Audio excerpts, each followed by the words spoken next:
अगर यहाँ कुछ रह गया तो लेने आना पड़ेगा, यहाँ कुछ देना है तो आना पड़ेगा। जब लेना देना दोनों खत्म हो जाएंगे तो अपने आप आना जाना खत्म हो जाएगा। बस आप बात इतनी समझ लो।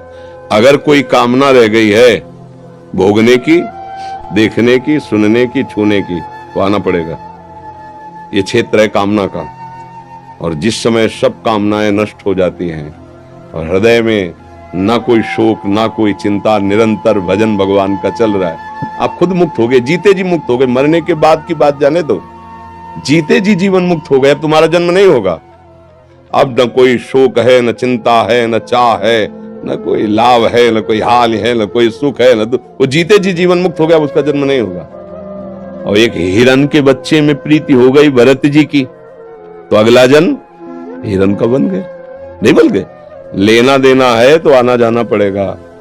लेना देना नहीं किसी से कुछ भी, किसी से कुछ भी, ना प्यार ना दुश्मनी।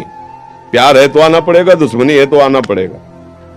आसक्ति है राग की तो आना पड़ेगा, द्वेष की तो आना पड़ेगा। न राग न द्वेष, न प्यार न दुश्मनी, सब में भगवत भाव, जीवन मुक्त हो गए। तुम नाम जप करो, वैसी स्थिति बनाओ, जीते जी जीवन मुक्त हो जाओगे। और जन्म मरण की फिर चिंता कैसे रह जाती है। ऐसी जब हमें भगवान से प्यार हो जाता है ना, तो फिर ये भी बात खत्म हो जाती है। जन्म हो कि ना हो, बार बार जन्म हो। मुझे न अर्थ चाहिए, न धर्म चाहिए, न काम चाहिए, न मोक्ष चाहिए, मेरा बार बार जन्म हो। पर हे प्रभु, आपके अनुराग में, आपके नाम जस गुणगान में जीवन बीती तो मुझे कोई फर्क नहीं पड़ता। क्या फर्क पड़ता? आप हमारे हृदय में हो, आप हमारी वाणी में हो, आप हमारे मानस पटल में हो। नरक भेजो, मुझे क्या फर्क पड़ता है।